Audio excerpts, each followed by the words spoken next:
لە سەرەتا سەڵاو لە گەریلاکانی سەرچیا و سەڵاو لە گیانی پاکی شەهیدان. دیارە لە مێژووی باکووری کوردستاندا لە سەرەتای ڕوخانی ئیمپراتۆریەتی تڕندەی عوسمانی و هاتنەکایی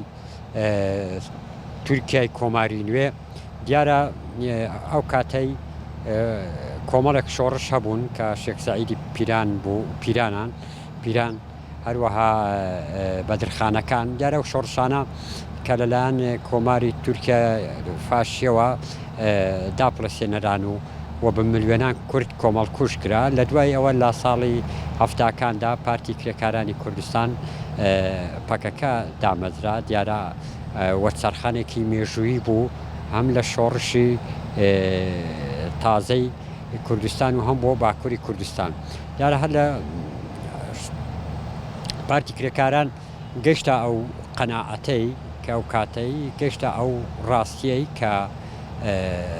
دەوڵەتی تورکیای داگیرکرد بە شۆڕشی سیاسی یاخود مەدەنیانە گوێ لە خواستەکانی کورد ناگرێ. بۆیە یەکەم وەرچەرخانی مێژووی لە 15 تەباغی ساڵی 1984 کە لە یەکەم فیشەک بوو کە بەرامبەر بەڕووی دەوڵەتی داگیرکەی تورکیا تەقێنە لە هەواڵ شەید حەقیدەوە کە ئەوە بۆ دەوڵەتی تورک بۆ کارەساتێکی مەترسیدار لە پاش دەیان ساڵ قەتڵ و عامکردن و کوشتن و بڕینی کورد جارێکی ترە زەنگی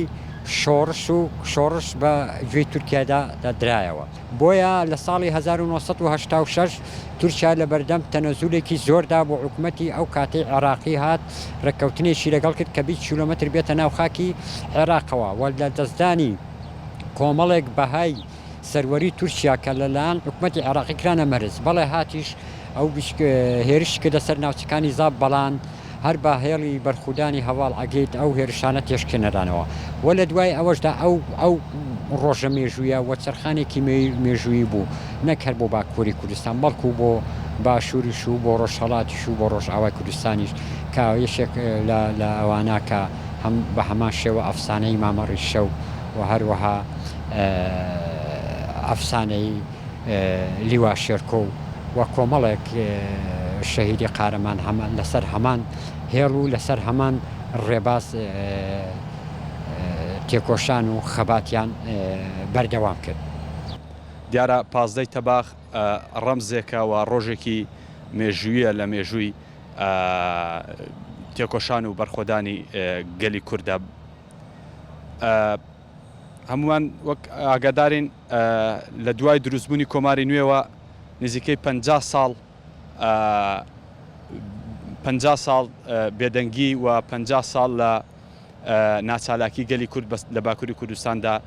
ڕوویدا بەهۆی سیاسەتە شۆڤێنی و سیاسەتە قەرکەرەکانی کەمالیەکانەوە. بەڵام لە دوای ئەو 50 ساڵە لە ساڵی 1970 بە ڕێبەرایەتی ڕێبەر ئۆجەلان شۆڕشی کوردی و بەرخۆدان و تێکۆشانی مێژووی کورد لە سەردەستی ڕێبەر ئۆجەلان جارێککە زیندوو دەکرێتەوە. وەک هەمومان دەزانین کە لە سەرەتادا تەفگەری ئازادی کۆمەلگای کوردستان کە لە سەردەستی ڕێبەر ئۆجەلان دروست دەبێت دەست دەکات بە چالاکیەکی فکری و سیاسی و مەدەنی. دەیەوێت لەو ڕێگاوە مافەکانی گەلی کورد لە ناو تورکیادا بەدەست بێنێت. بەڵام وەک هەموو قۆناغەکانی پێشووی دەوڵەتی عوسمانی و هەروەها کۆماری تورکیاش لە دوای بیستەکانەوە دەوڵەتی تورک جارێکی کات دەست دەکاتەوە بە قەرکردنی گەلی کورد و هەروەها ئەو حرەکەتە. لەبەر ئەوە قۆناغی 15 تەباغ وەڵامدەرەوەی هێرشەکانی دوژمنە لە ڕاستیدا بۆ سەر مافەڕەواکانی گەلی کورد. بۆ ئێمە دەڵێن کە وەک چۆن بەرخۆدانی زیندانی 82 بەرەنجامی چالاکە سیاسی و مەدەنیەکانی قۆناغی هەفتایە و بە هەمان شێوەش 15 تەباغی 84 بەرەنجامی 82 لە ڕاستیدا. لەبەرەوە دەوڵەتی تورک هیچ هەموو ڕێگاکانی لە بەردەم گەلی کووردا لە ڕێگای سیاسی و مەدەنی فکری داخست بوو بۆیە گەلی کورد بە ناچاری دەتوانین بڵێن شۆڕشی چەکداری شۆڕشێکی ناچاری بوو یاخود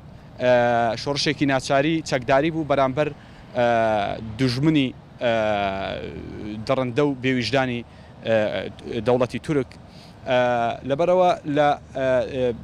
پازدەی تەباغ ڕەمزە هێمایە بۆ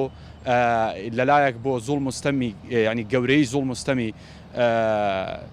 دەوڵەتی تورک و لەلایەکی کەوە هێما و ڕەمزێکە بۆ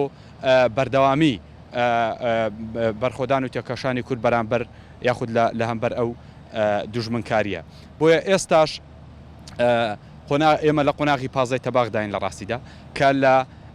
دۆخی هەفتانیندا خۆی بەرجەستە دەکات هەفتانین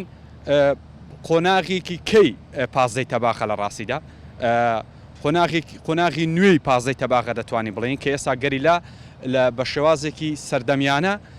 بە شێوازێکی نوێ ڕوبەڕووی دوژمن دەبێتەوە ئەگەر چی لە پازەی تەباغدا بە ئیمکانیەتێکی کەم و هەروەها بە تەکنیکێکی کەمتر لە ڕاستیدا ڕوبەڕووی ئەو مێژوان خوڵقاند لەسەر دەستی هەڤاڵعەگیت لە ئێستاشدا بە هەمان شێوە لەسەر دەستی هەڤاڵانی نوێ ینی سەرکەوتن و بەرخۆدان و تێکۆشانی مەزنتر لە هەفتانیندا تۆمار دەکرێت بۆیە بەڵێ دەڵێن کە پازدەی تەباغ قۆناغێکی پرشنگدار و گەورەی لە مێژووی بەرخۆدانی گەلی کووردا و ئێستاش لە دۆخی هەفتانیندا بە هەمان شێوە بەردەوامە.